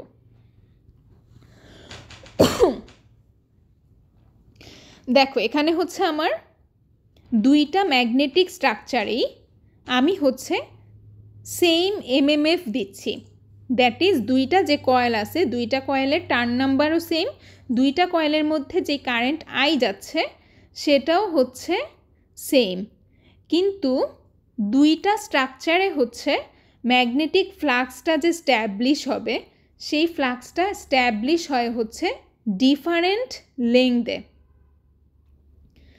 যেমন প্রথম যেই ছবিটা, এখানে দেখো ম্যাগনেটিক ফ্লাক্সটা স্ট্যাবলিশ হচ্ছে 0.6 মিটার লেংথের মধ্য দিয়ে। আবার দ্বিতীয় যে ছবিটা, এখানে সেম পরিমাণ এমএমএফ হচ্ছে ফ্লাক্স তৈরি করতেছে, কিন্তু ফ্লাক্সটা এখন তৈরি হচ্ছে মাত্র 0.15 মিটার পাথ লেংথ দিয়ে। এই কারণে হচ্ছে এই সেকেন্ড কেসটাতে আমরা বলি ম্যাগনেটিক ফিল্ডের ইন্টেন্সিটিটা আরও বেশি, অথবা এই ক্ষেত্রে ম্যাগনেটাইজিং ফোর্স যেটা বা এমএমএফ পার ইউনিট লেংথ যেটা, সেটা হচ্ছে আরও বেশি ইন্টেন্স, কারণ কম জায়গার মধ্যে একই পরিমাণ এমএমএফ হচ্ছে ফ্লাক্স ড্রাইভ করতেছে। সো এই ক্ষেত্রে ম্যাগনেটিক ফিল্ডটা হচ্ছে আরও বেশি ইন্টেন্স হবে, যেহেতু কম জায়গার মধ্যে আমার ম্যাগনেটিক ফিল্ডটা স্ট্যাবলিশ হয়েছে। অন দ্য আদার হ্যান্ড প্রথম ছবিতে একই পরিমাণ এমএমএফ হচ্ছে আমি দিচ্ছি বেশি জায়গা জুড়ে, সো এই ক্ষেত্রে ম্যাগনেটিক ফিল্ডটা হচ্ছে কম ইন্টেন্স হবে। এই কারণেই হচ্ছে ম্যাগনেটিক ফিল্ডটা কত ইন্টেন্স সেইটা মেজার করতে লেংথের হিসাবটা আসে। প্রতি ইউনিট লেংথে ম্যাগনেটোমোটিভ ফোর্সটা যত বেশি, ইন্টেন্সিটিটাও হবে তত বেশি।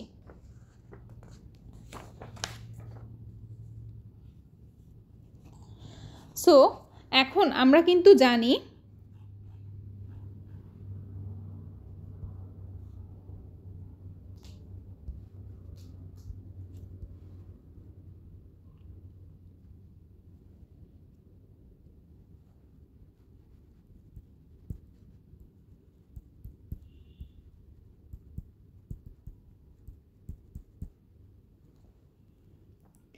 ওকে।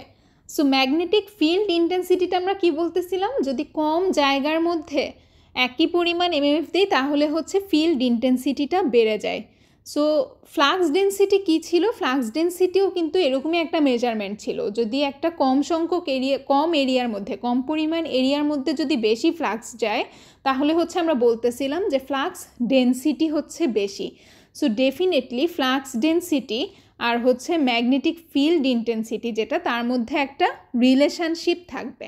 ফ্লাক্স ডেন্সিটিকে আমরা কি দিয়ে ডিনোট করি, বি দিয়ে, এবং ম্যাগনেটিক ফিল্ড ইন্টেন্সিটিকে ডিনোট করি হচ্ছে এইচ দিয়ে। সো বি আর এইচের মধ্যে একটা রিলেশনশিপ আছে, যেই রিলেশনশিপটা কিনা B is equal to mu into H.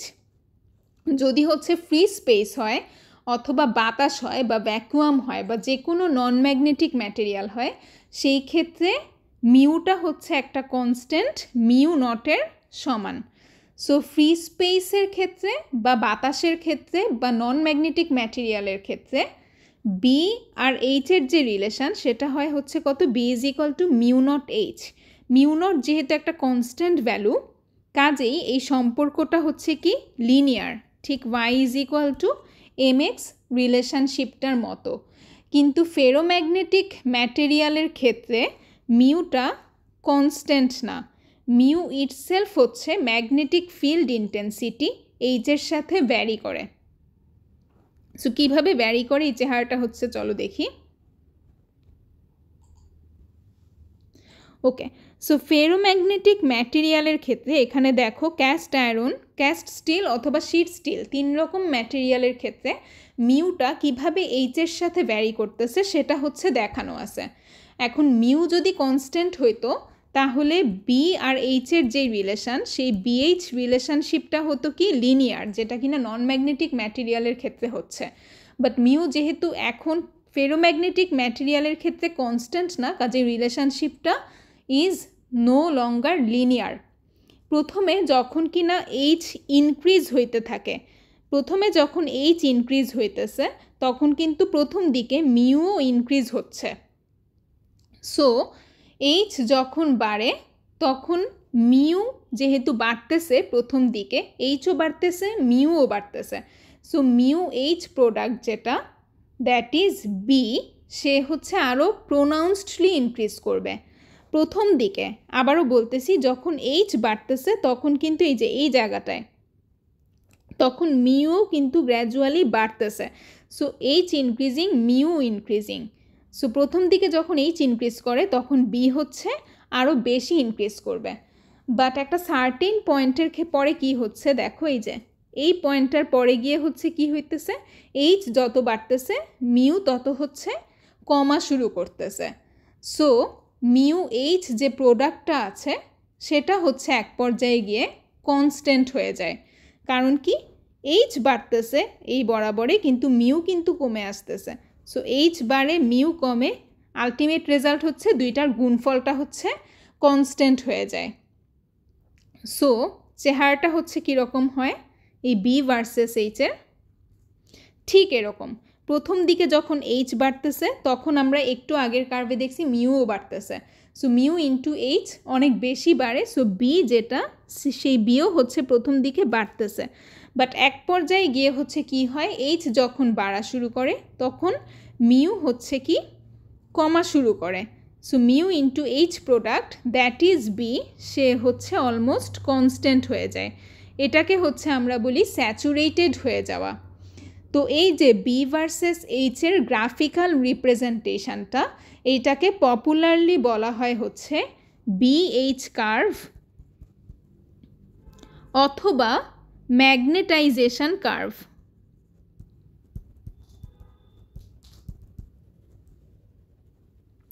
So magnetization কার্ভটা আসলে কীরকম, বা বিএইচ কার্ভটা কীরকম, প্রথম দিকে যখন এইচ ইনক্রিজ করে তখন হচ্ছে বিটাও প্রোনাউন্সডলি ইনক্রিজ করে, পরে দিয়ে যখন এইচ ইনক্রিজ করে তখন এইচের ইনক্রিজের সাথে মিউ কমে যাওয়াতে মিউ এইচ প্রোডাক্ট বা বি হচ্ছে অলমোস্ট কনস্ট্যান্ট হয়ে যায় বা স্যাচুরেটেড হয়ে যায়। সো এটার চেহারাটা হয় এরকম যে একটা সার্টিন পয়েন্টের পরে আমার মিউ এইচ প্রোডাক্ট বা বি যেটা, সেটা হচ্ছে অলমোস্ট কনস্ট্যান্ট হয়ে গেছে। অ্যান্ড এই বি ভার্সেস এইচের গ্রাফিক্যাল রিপ্রেজেন্টেশনটাকে আমরা বলি বিএইচ কার্ভ বা ম্যাগনেটাইজেশন কার্ভ। এখন ম্যাগনেটিক সার্কিটের যত ম্যাথ হচ্ছে তোমাদের আছে, তার জন্য এই বিএইচ কার্ভটা হচ্ছে অবশ্যই লাগবে। পরীক্ষার সময় তোমাকে বিএইচ কার্ভটা দিয়ে দেওয়া হবে, এবং যখনই তুমি ম্যাগনেটিক সার্কিটের ম্যাথ করবা বিএইচ কার্ভটা তোমার খোলা রাখা লাগবে। প্রেফারেবলি তুমি হচ্ছে ম্যাগনেটিক সার্কিটের ম্যাথ করার সময় বিএইচ কার্ভের পেজটা হচ্ছে প্রিন্ট করে রাখবা, তাহলে তোমার ম্যাথ করতে সুবিধা হবে। ওকে, সো নেক্সট আসি হচ্ছে একটা ইম্পর্ট্যান্ট লতে, which is ampere's circuital law. So আগেই হচ্ছে বলছিলাম যে ম্যাগনেটিক সার্কিট কিন্তু অনেকটা ইলেকট্রিক্যাল সার্কিটের মতো, অ্যান্ড এই কারণে কারশফস ভোল্টেজ ল বা কারশফস কারেন্ট ল এর মতো সিমিলার ল ম্যাগনেটিক সার্কিটেও অ্যাপ্লিকেবল। যেমন কেসিএল যে অ্যাপ্লিকেবল সেটা কিন্তু আমরা দেখছিলাম যে কোনো একটা জাংশনে যে এন্টারিং ফ্লাক্স সেটা সমান হইতে হয় হচ্ছে লিভিং ফ্লাক্সের সমান। এবং ম্যাগনেটিক সার্কিটে ঠিক কারশফস ভোল্টেজ ল এর মতো একটা ল হচ্ছে কাজ করে। অ্যান্ড ম্যাগনেটিক সার্কিটে এই কেভিএলের যে ইকুইভ্যালেন্ট লটা সেটাই হচ্ছে অ্যাম্পিয়ার্স সার্কিটাল ল।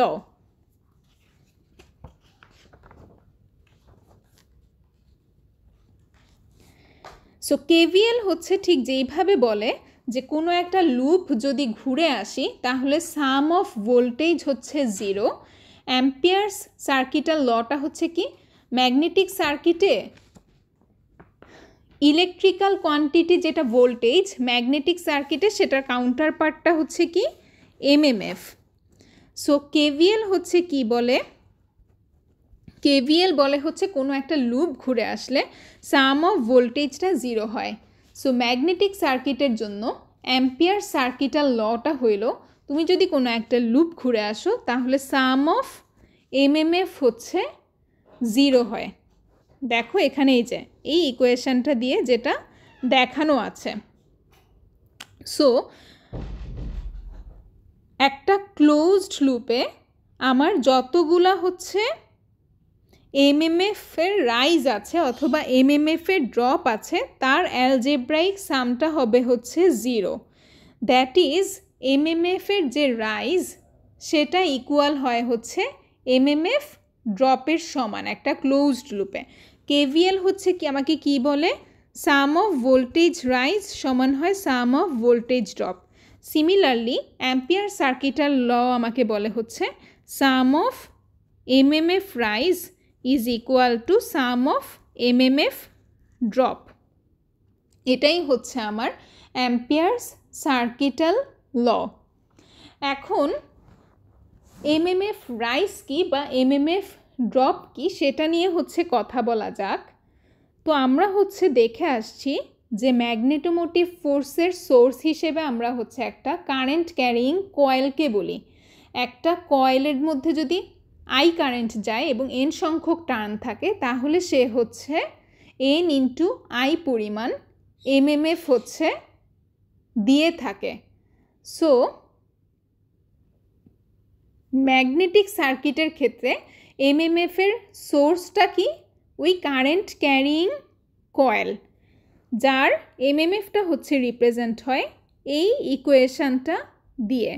সো এমএমএফের এই সোর্সটাকেই হচ্ছে আমরা বলি এমএমএফের রাইজ।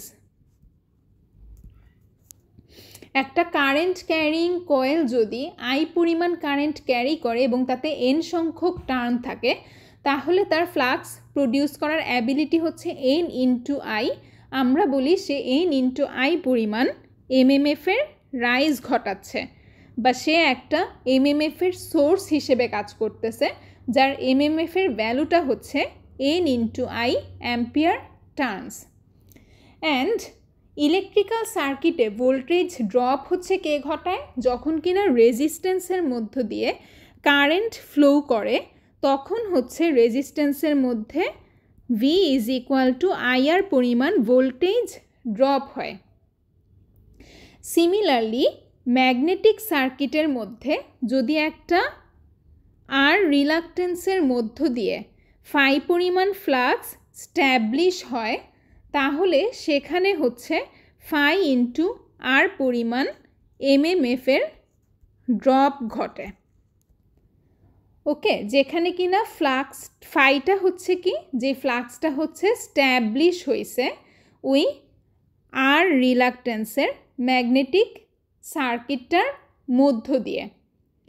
এখন হচ্ছে যেটা আমি আগেই বলছিলাম যে এই রিলাক্টেন্সটা ব্যবহার করে আসলে আমরা ম্যাগনেটিক সার্কিটের ম্যাথ করি না, কারণ রিলাক্টেন্সটা কন্টিনিউয়াসলি চেঞ্জ হতে থাকে ম্যাগনেটিক ফিল্ড ইন্টেন্সিটির সাথে। সো এমএমএফ ড্রপের জন্য আমরা হচ্ছে ফাই ইন্টু আর এই টার্মটা হচ্ছে ব্যবহার করি না। সো আমরা হচ্ছে কি ব্যবহার করি, আমরা হচ্ছে ব্যবহার করি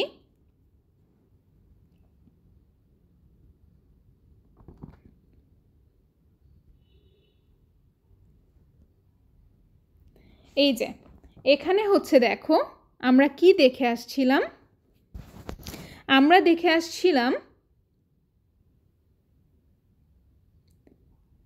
এই রিলেশনটা। যখন আমরা ম্যাগনেটিক ফিল্ড ইন্টেন্সিটির ডেফিনিশন পড়ে আসছি তখন আমরা এই রিলেশনটা দেখছি যে ফিল্ড ইন্টেন্সিটিটা কি, প্রতি ইউনিট লেংথে এমএমএফ এর পরিমাণ which is equal to NI by এল।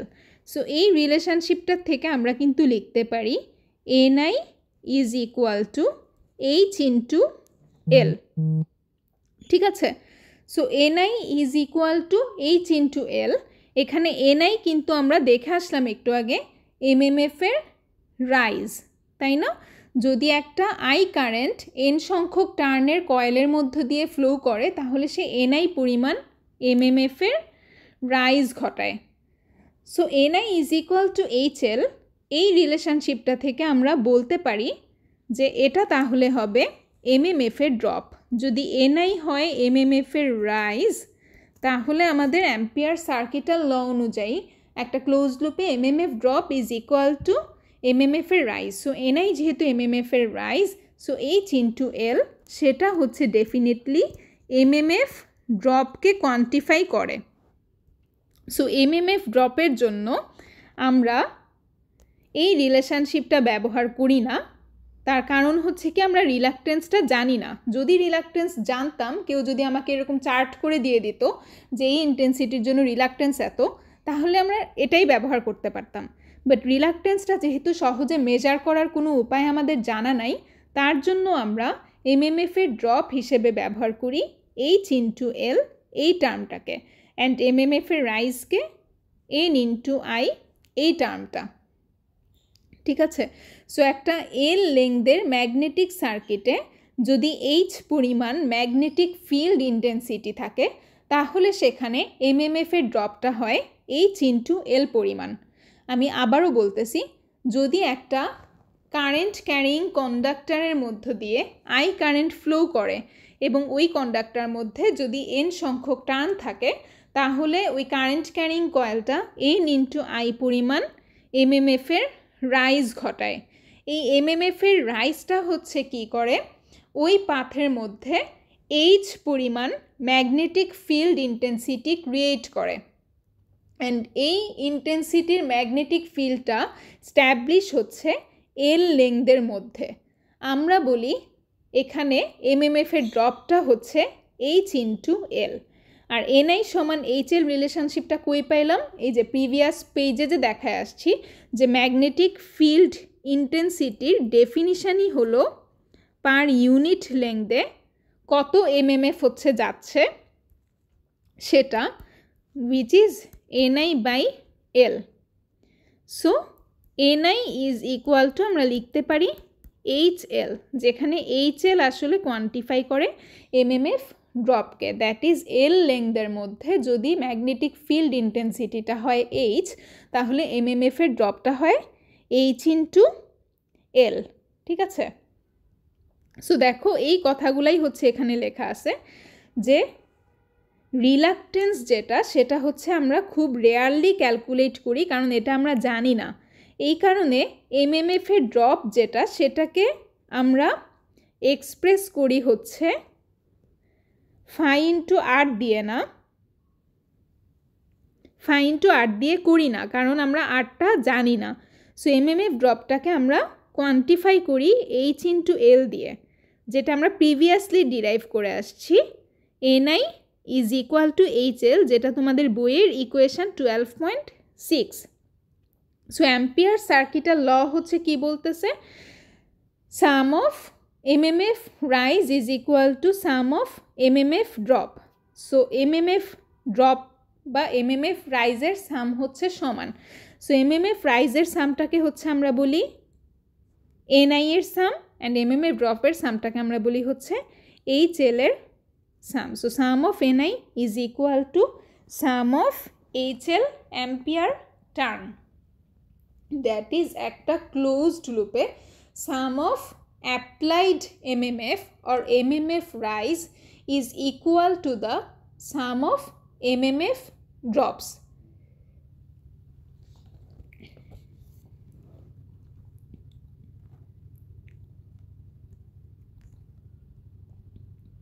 এখন জিনিসটাকে হচ্ছে ইলাস্ট্রেট করার জন্য আমরা হচ্ছে এই ফিগারটাকে হচ্ছে দেখব।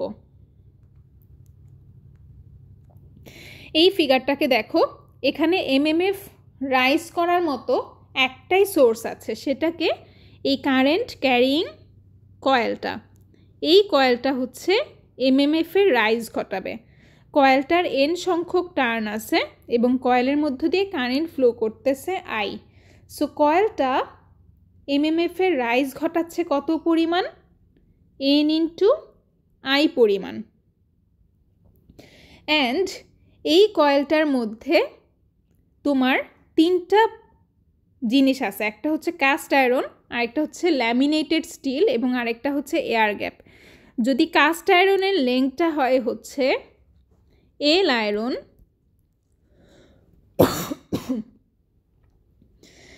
স্টিলের লেংথটা যদি হয় এল স্টিল এবং এয়ার গ্যাপের লেংথটা যদি হয় এল জি, অ্যান্ড এদের মধ্যে ম্যাগনেটিক ফিল্ড যে ইন্টেন্সিটি সেগুলো যদি হয় H iron, L iron, sorry H iron, কি বলতেছি, স্টিলের মধ্য দিয়ে যদি ম্যাগনেটিক ফিল্ড ইন্টেন্সিটিটা হয় এইচ স্টিল, আয়রনের মধ্য দিয়ে ম্যাগনেটিক ফিল্ড ইন্টেন্সিটি যদি হয় এইচ আয়রন, এবং এয়ার গ্যাপের মধ্য দিয়ে ম্যাগনেটিক ফিল্ড ইন্টেন্সিটি যদি হয় এইচ জি, তাহলে সাম অফ এমএমএফ ড্রপটা কত? এমএমএফ ড্রপ হচ্ছে আমরা কোয়ান্টিফাই করি এইচ ইন্টু এল টার্মটা দিয়ে। সো এখানে সাম অফ এমএমএফ ড্রপটা হবে H iron L iron plus H steel L steel plus H gap L gap. এটা হচ্ছে আমার এমএমএফের ড্রপ। এমএমএফ রাইজ ঘটাচ্ছে শুধু এই কয়েলটা এন ইন্টু আই পরিমাণ। সো এটার ক্ষেত্রে অ্যাম্পিয়ার সার্কিটাল লটা হচ্ছে হবে দিস: এমএমএফের রাইজ বা এমএমএফের source is equal to sum of MMF drops, which is আয়রনের এমএমএফ ড্রপ প্লাস হচ্ছে স্টিলের এমএমএফ ড্রপ প্লাস হচ্ছে এয়ার গ্যাপের এমএমএফ ড্রপ। আচ্ছা, এখানে আয়রনের লেংথ, স্টিলের লেংথ আর গ্যাপের লেংথ যে ডিফারেন্ট সেটা তো আমরা দেখেই বুঝতে পারতেছি। হঠাৎ করে মাথায় কোয়েশ্চেন আসতে পারে যে আয়রনের যে ইন্টেন্সিটি, স্টিলের যে ইন্টেন্সিটি আর গ্যাপের যে ইন্টেন্সিটি তারা কি ডিফারেন্ট হবে কিনা? অবশ্যই ডিফারেন্ট হবে। কি কারণে? আমার পুরা সার্কিটে ফ্লাক্স সেম, ওকে? এটা যেহেতু একটা সিরিজ ম্যাগনেটিক সার্কিট এবং এখানে একটাই সোর্স আছে এন ইন্টু আই, সে হচ্ছে একটাই ফ্লাক্স ফাই হচ্ছে এই সিরিজ পাথের মধ্য দিয়ে স্ট্যাবলিশ করবে, এটার নাম হচ্ছে আমি দিলাম ফাই। সো এই এমএমএফের সোর্সটা ফাই পরিমাণ ফ্লাক্স হচ্ছে স্ট্যাবলিশ করবে, যেটা কিনা পুরা সিরিজ ম্যাগনেটিক সার্কিটের ক্ষেত্রে সেম।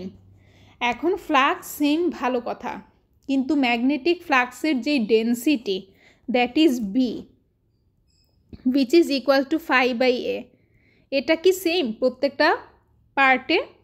সেম না, কারণ প্রত্যেকটা পার্টে কিন্তু এরিয়া ডিফারেন্ট। যেহেতু স্টিলটা ল্যামিনেশন করা, এই কারণে এটার ইফেক্টিভ এরিয়াটা স্ট্যাকিং ফ্যাক্টর পরিমাণ হচ্ছে কমে যাবে। আবার এয়ার গ্যাপের মধ্য দিয়ে যেহেতু ফ্রিঞ্জিং হয়, এয়ার গ্যাপে কিন্তু এরিয়াটা হচ্ছে বেড়ে যাবে, ঠিক আছে? সো এরিয়াটা যেহেতু চেঞ্জ হয়ে যাচ্ছে, আমার প্রত্যেকটা পার্টের ফ্লাক্স ডেন্সিটি কিন্তু ডিফারেন্ট। আবার এইচ কিন্তু ফ্লাক্স ডেন্সিটির সাথে রিলেটেড কি দিয়ে? B is equal to mu H relation দিয়ে।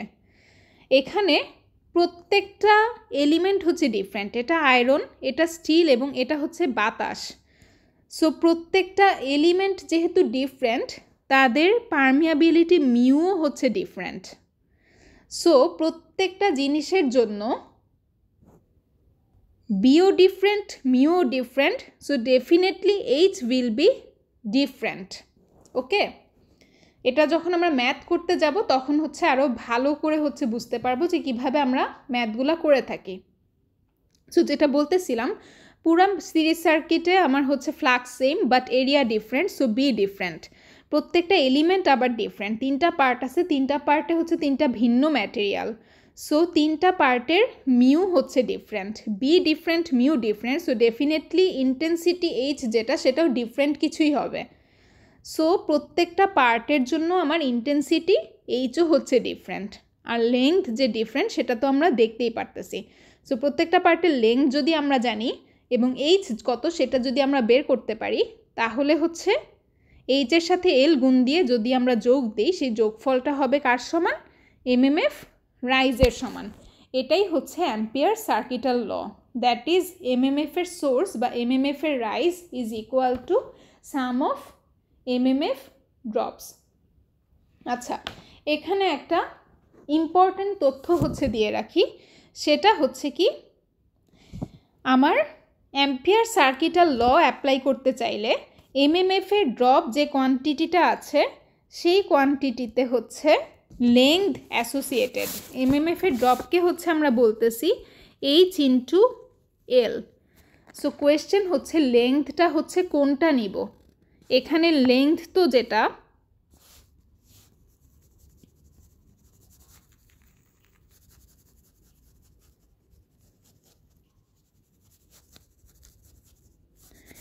ওকে, কোয়েশ্চেন যেটা বলতেছিলাম যে লেংথটা কোনটা নিব। লেংথ তো হচ্ছে আমি সাপোজ হচ্ছে স্টিল স্ট্রাকচারটার জন্য, এই স্টিলের স্ট্রাকচারটার জন্য হচ্ছে আমি এই মাথা থেকে এই মাথা পর্যন্ত লেংথ নিতে পারি। তো লেংথ হচ্ছে সবসময় নিবা তুমি হচ্ছে মাঝের পথ বা মেন পথ বরাবর। মাঝের পথটা হচ্ছে কি ঠিক মাঝ বরাবর, দেখো এই ব্লু লাইনটা দিয়ে হচ্ছে ড্র করা আছে। দ্যাট ইজ তুমি যখন হচ্ছে সাপোজ এই যে এই পোর্শনটুকুর লেংথ যদি বলো, এই পোর্শনটুকুর জন্য ম্যাগনেটিক পাথের লেংথ কিন্তু এই মাথা থেকে এই মাথা না, বরং হচ্ছে মেন পথটা আমরা নেই, দ্যাট ইজ মাঝের পাতটা হচ্ছে নেওয়া হয়। তো মেন পাত বা মাঝের পাত বলতে হচ্ছে কি বোঝায় সেটা আরও ভালোভাবে আমরা বুঝবো যদি হচ্ছে ম্যাথ করতে চাই, অথবা এই 3D স্ট্রাকচারটা বাদ দাও, আমরা হচ্ছে একটা 2D স্ট্রাকচার ড্র করি, তাহলেও বুঝতে সুবিধা হবে।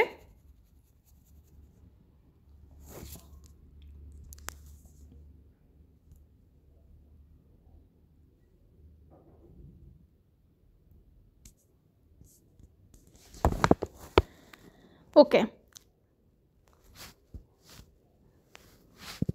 সো ধরো তোমার কাছে এরকম একটা স্টিলের স্ট্রাকচার আছে বা আয়রনের স্ট্রাকচার আছে, এটার ক্ষেত্রে তুমি এইচ ইন্টু এল কত জানতে চাও। তো এইচ সাপোজ কত সেটা তুমি বের করে ফেলছো, এখন এল কত জানা লাগবে। তো এল জানার জন্য তোমার কিন্তু তুমি যদি হচ্ছে এখান থেকে এই পাতটা বরাবর যদি মেজারমেন্ট নাও, তুমি একটা মেজারমেন্ট পাবা। আবার যদি তুমি মেজারমেন্টটা হচ্ছে ভিতরের পোর্শনটাতে নাও, তাহলে তুমি আরেকটা ডিফারেন্ট মেজারমেন্ট পাবা। প্রশ্ন হচ্ছে এক্ষেত্রে আমরা লেংথটা কোন মেজারমেন্টটা নিই।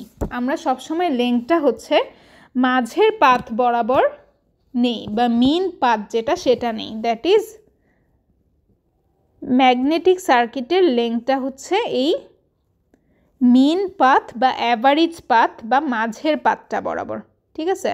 সো আমাদের এই ব্ল্যাক কালারের যে বক্সটা সেই লেংথটা হচ্ছে আমরা নিব।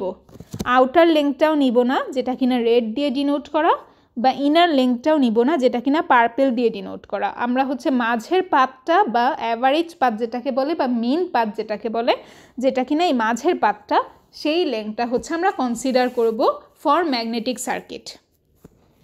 ওকে, সো ম্যাগনেটিক সার্কিটের দুইটা ম্যাথ করব, সেই দুইটা ম্যাথ হচ্ছে দিচ্ছি নেক্সট লেকচারে।